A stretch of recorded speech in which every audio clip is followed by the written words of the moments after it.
Debbie Lisle from Queen's University Belfast. Thank you so much for joining us in the second interview in our Poststructural Politics Working Group series of interviews that we're doing with international studies scholars. Thank you very much for being here. Thank you for having me. I'd like to start by asking you about your thoughts of post-structural thought in international studies. As you know, and in your own book actually, in Holidays in the Danger Zone, you write about pursuing a tricky and sometimes fraught path between post-structural, post-colonial and feminist positions. As co-conveners, we ourselves are very wary of the concept of post-structural politics as a working group, and how that might be treated with suspicion for sustaining some select geopolitical imaginaries. So we wonder, how do you see post-structural thought in international studies having changed in the past 15 years? And also, what paths do you see ahead for walking a path between post-structuralism, post- and decolonialism, and feminism? I guess the first one, the 15 years question, right? So I'm old enough to remember that 15 years. And I think one of the things that's changed that I've noticed is when the post-structural politics group started, we were still in that time where we were all talking to each other, yeah? And the lines of argument were really about speaking against a mainstream. And we shared that. We were all speaking together against a mainstream. And what that did, that was really important and necessary at the time. But what it did is sort of silence some of those internal fractures within, like the post-structural, the feminist, the decolonial. And so what I have seen over the last 15 years is that space opening up. And so we're starting to see points of tension, arguments, irreconcilabilities. Some of those are really productive, some of them are painful.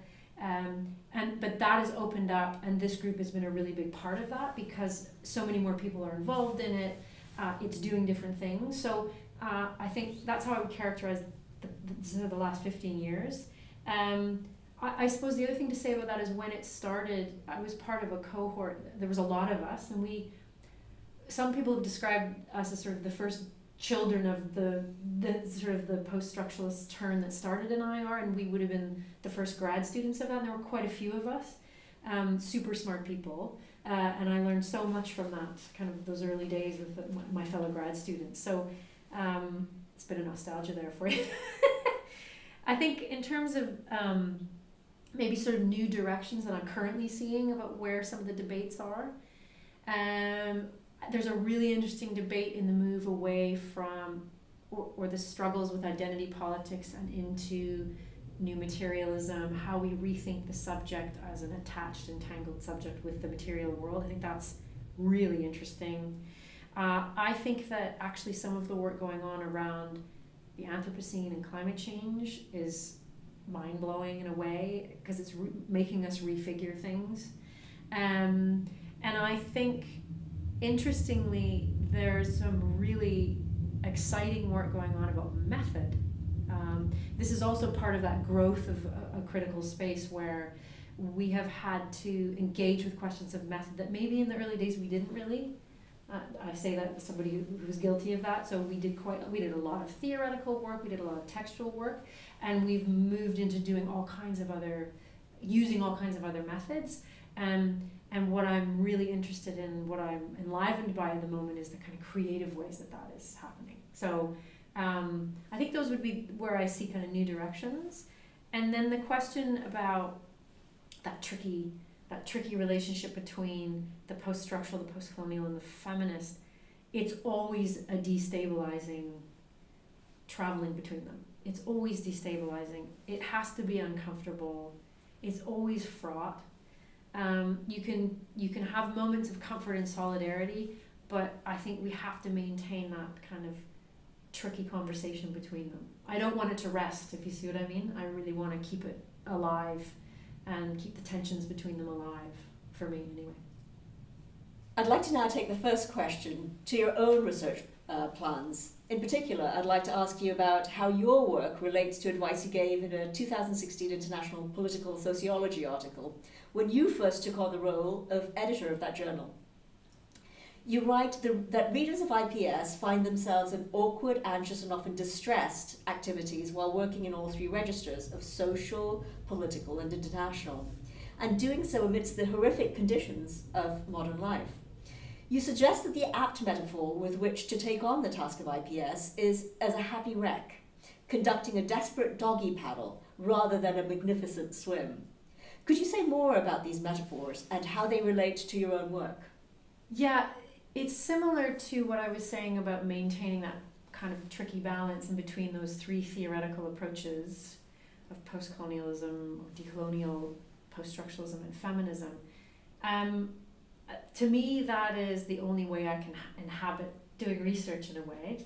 And in IPS is a space and a journal and a community and an approach where that is at the foreground of the research, right? It has to traverse those three and it has to stick in the middle of them. And there's been some interesting debates about how the more sociologically inclined want to take it into becoming a sociology of the international, and some of the more IR types want to do an IR of sociology.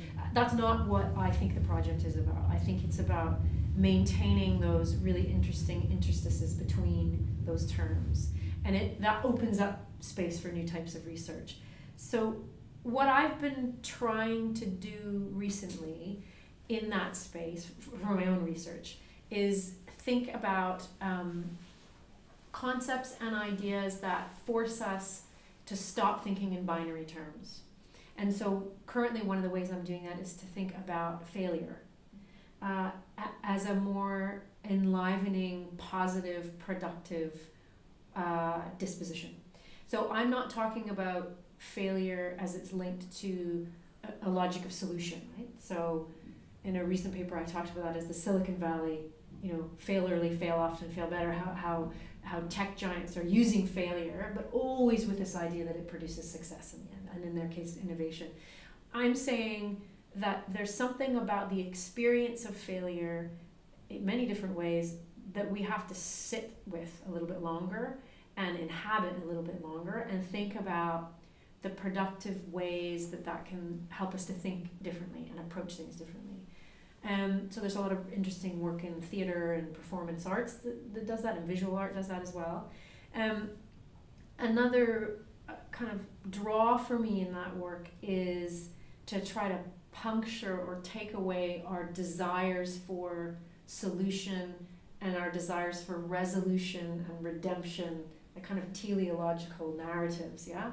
So I've been working with ideas of non-catharsis, ideas of ongoingness, ideas of persistence. And I think it's early days, but that's sort of helping me to both recognize how seductive that narrative is for resolution and solution, and I get seduced by it all the time.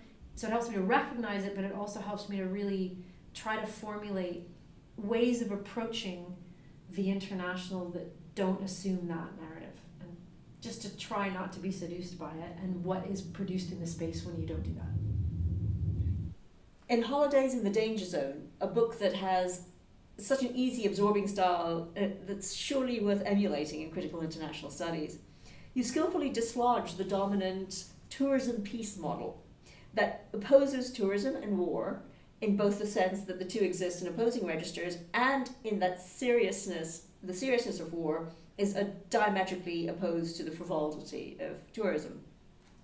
One way you do this is by describing photographs, many of which are of uniformed men in exoticized landscapes. What strikes me about these images and your descriptions of them is what you call the range of asymmetries that they convey.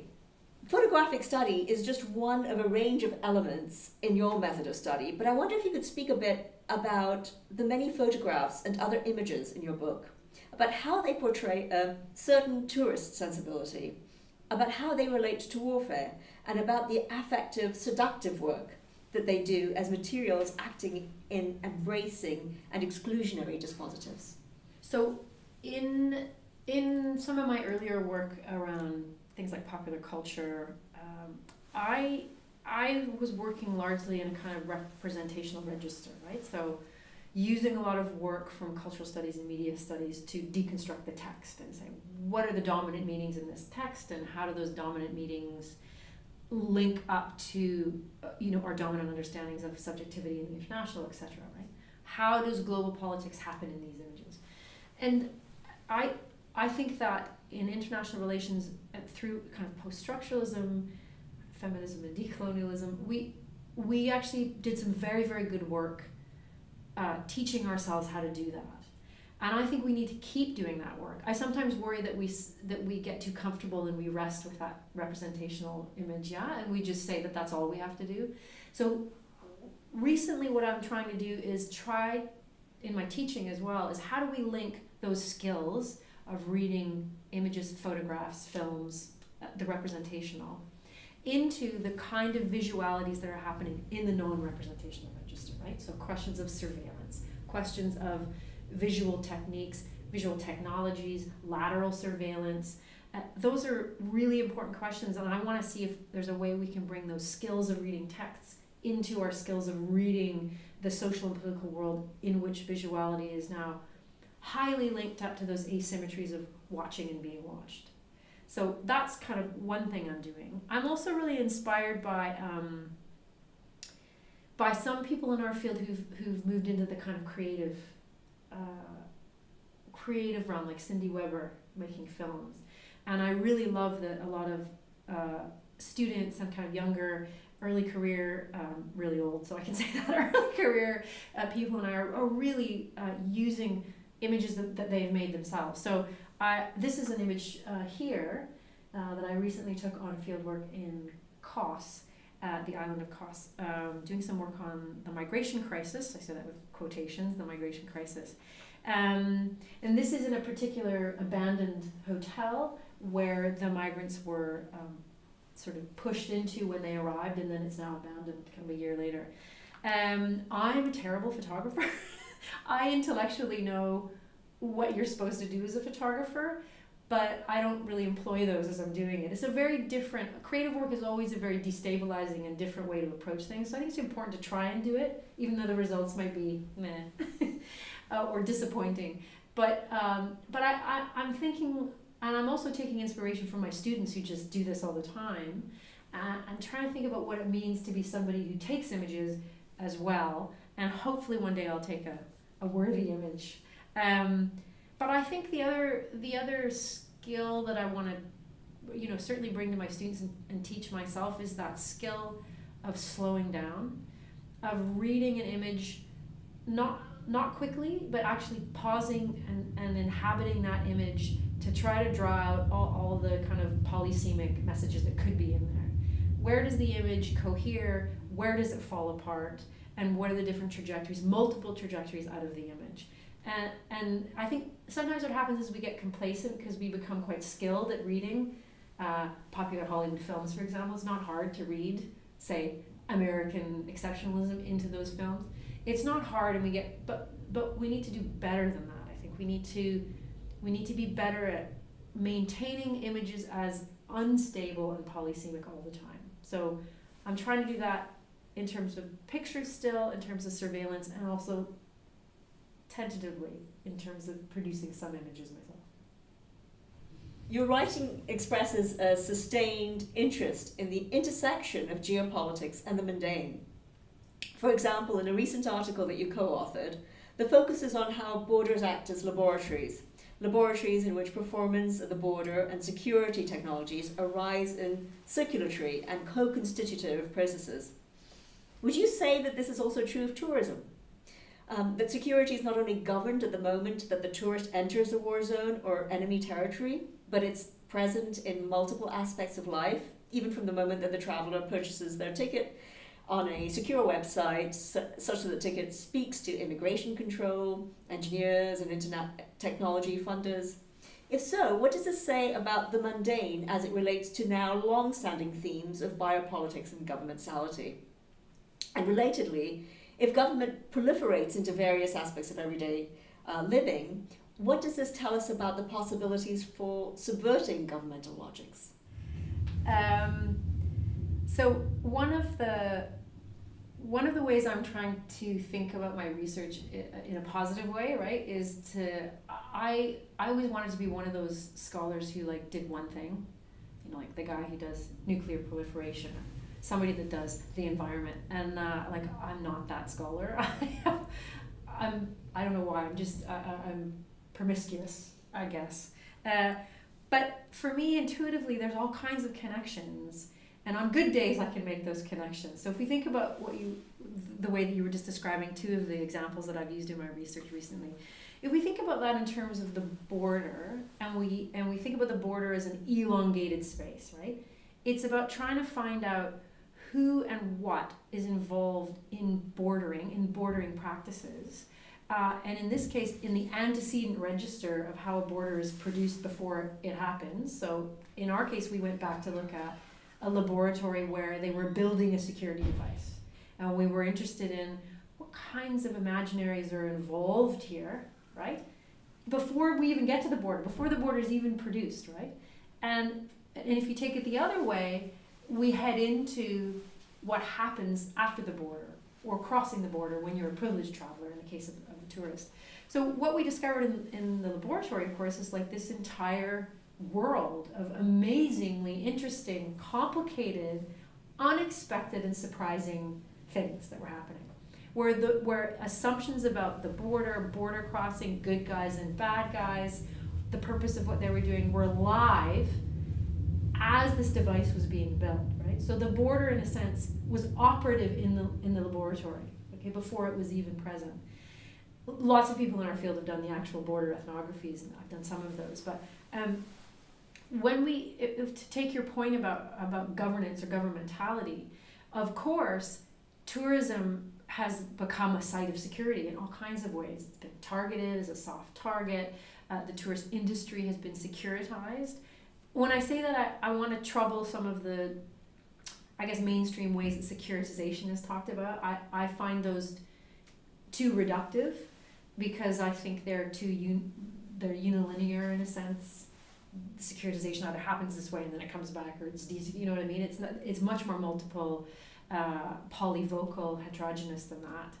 So when I say securitization, that's not I don't mean that. But so when you actually look at the way that tourists are put under surveillance, or the tourist industry is, you also have to think about the encounters that are happening between tourists and whoever else they're encountering, whether it's host and guest or each other. And of course, what you discover is a very, very messy world of encounter, right?